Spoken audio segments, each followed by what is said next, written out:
Well, hello again, all the boys and girls out there in YouTube land watching Georgia Beer Reviews. Back at you today with another one, and that's right, folks. Joined here with Mr. Bumpy Road Brewery himself. Welcome in, Bumpy, to the Thunderdome. Wow, that's Thanks for allowing me back. yeah. So anyway, we're having a special beer tonight. I bought this, and this is definitely one you want to share with somebody else. It's from Toppling Goliath. This is the Term Oil S'mores variant. It's a barrel-aged stout with natural and artificial flavors. 13.8% ABV. Says this stout begins with a decadent base aged in bourbon barrels to create a dark, rich, and creamy barrel-forward stout. It's unfiltered. It says sediment is normal. Brewed in beautiful Iowa, Decorah, Iowa. I have had a couple beers from Toppling Goliath. What's the big one? It's the Heady Topper, right? Or not the Heady Topper. Why do I keep saying Heady Topper? I don't know why you keep saying the King Sue, Pseudo Sue. I've had those beers. They make some really good IPAs. Yeah, not Heady Topper. Heady Toppers from the Alchemist. From the Alchemist, which I've had that beer too. It's very good. So anyway, back to this Toppling Goliath. This can was $23.95 before tax, so pretty expensive. It's a 16-ounce can. I didn't get my wallet. Oh. The guy at the craft beer cellar told me this is going to be amazing stuff. He said it's very limited release and hard to get, and they only had like 3 cans on the shelves, and it was a limit 1 can per customer. Love you. So yeah, it's all for you, Bumpy. All right. Oh, pouring it for me. This is I'm moving in. Okay. Very nice. Don't tell my wife. She already knows about us. All right. It is not quite motor oil, but pretty thick on the pour. Don't even put this up to your face yet. Okay. Why? You get aromas already? Oh, yeah, definitely. Yeah. Oh, yeah. I am getting the aromas already. Chocolate, rich chocolate, barrel. From afar, I'm getting like that rich. It's a rich plum or prune type note. Put it up to your nose. So you're getting the graham cracker. You're getting like a roasted marshmallow, chocolate, bourbon barrel. I like literally like toasted marshmallow and graham cracker. Almost with like a coconut covering. Yeah.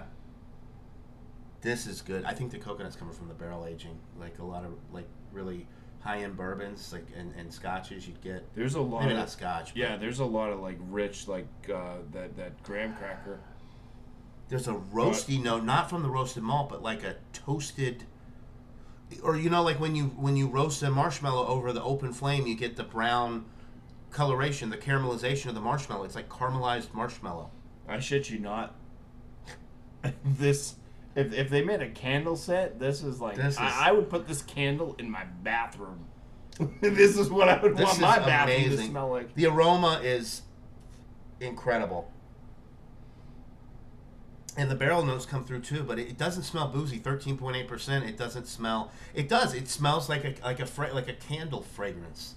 Like I want to light it on fire, but not like fake. No, not fake at all. It does have artificial flavor in it. But I'm not sure what those, but it has vanilla in it. It has chocolate in it. So the artificial flavor, I guess, probably comes from the marshmallow flavor. There's a caramel note in there, too, but there's something with it. It's saltwater taffy? Or salted caramel. Salted caramel, yeah. It smells amazing. I got nothing. I just want to drink it, so I'm going to take a sip. But it smells incredible.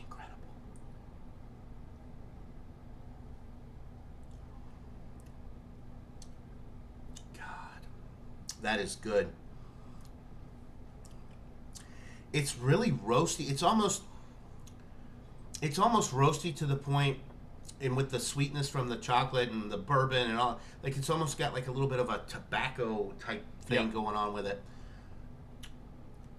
This is blowing my mind right now. This does that thing where it's like a medium body, but it's got this. It's almost like it's in a sack.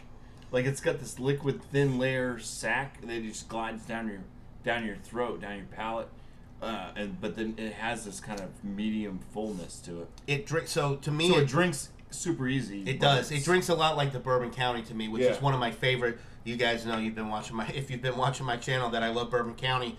And one of the reasons is because it's full-bodied. It's got all the flavor and the complexity that you would expect with a bourbon barrel-aged stout of a world-class caliber, but it's not super viscous and thick. It doesn't have that motor oil presentation. It doesn't stick and cling to the insides of your cheeks and leave a really long, bitter, like a lingering finish that makes it less inviting to want to get back into. It's very smooth, velvety finishes, a little bit warming going down, but it's not lingering, and it's very, very scary drinkable at 13.8%. But you would definitely not. You want to sip on it because There's it's so there's complex. no alcohol burn. Mm-mm. There's no real. But it is a little warming in the chest once you get it down. Not burn. It's not like a burn, but No, I've had them where But you you can- feel a burn in your throat. I'm not getting a burn in my There's throat. no burn in the throat. But once you swallow it down on the inside, you feel that warm and fuzzy feeling. The other thing about it is the flavors are so rich and decadent, but it's not cloying. But it's not cloying, and it's not really heavy. It's a rich flavor. It's full of flavor, but it's That's not the thing, though. heavy. It doesn't have that heaviness to it. It's got this amount of flavor to it that you are just getting that thing sent to your brain from your palate saying this has got to be a higher alcohol beer. Yeah.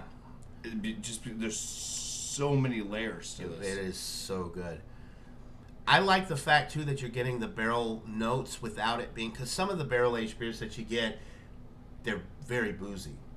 You get all of the benefits of the bourbon barrel aging, the oak. I didn't mention that before. I don't think we mentioned that. You get the oak, you get the caramel and the like rich toffee flavor. Not so much caramel. I mean, caramel's there, but it gets into the toffee point to where it's really, really But rich. I would say it's a lighter barrel aged presence. It's not right It's up not, in your face. and I think that's because of the natural and the flavor, the s'mores flavoring kind of complements the barrel aging, but not one really goes above the other. It's balanced, and you get everything without one thing taking over the flavor. You get the chocolate. You get the kind of vanilla type notes. The roasted marshmallow. I'm telling you, like if you toasted marshmallow, and a little bit of like graham cracker for me. Oh, You totally. getting that? Totally. And and the chocolate notes are really nice. It's not a dark chocolate. It's like a milk chocolate, like a Hershey's milk chocolate type, more sweet chocolate. Almost.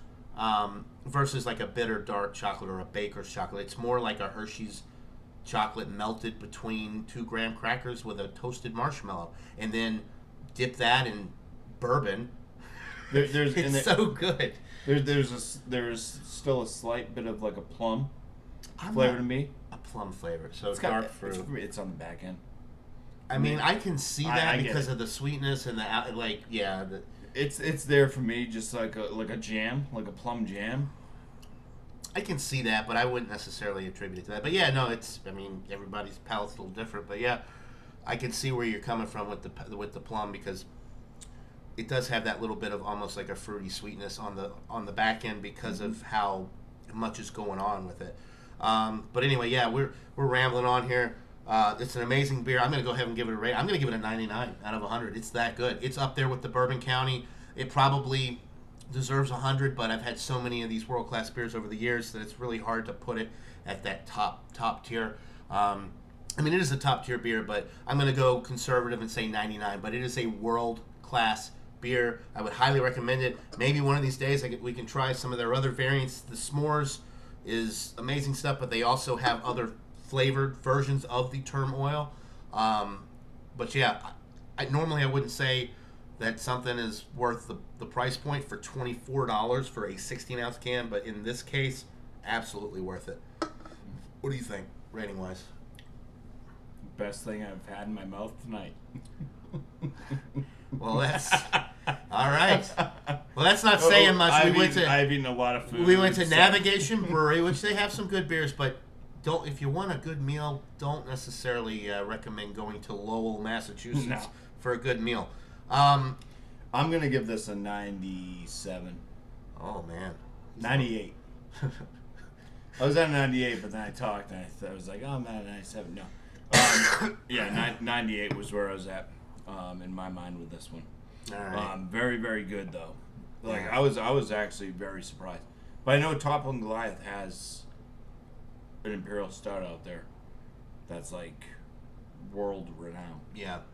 This is one of them, though. The guy told me that this is one of their very sought after. I really want to taste their like top of the line. If you guys Imperial Stout, if you guys can get this, definitely worth the money.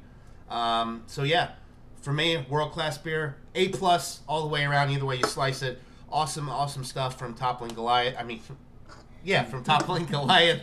I keep wanting to say Heady Topper. All right. Anyway, that'll do it for this beer review, guys. Thanks to Bumpy for joining me, and we'll see you all on the next one. Thanks to this guy for sharing this delicious beer with me. I'm wow. Yeah. Cheers, everybody. Cheers.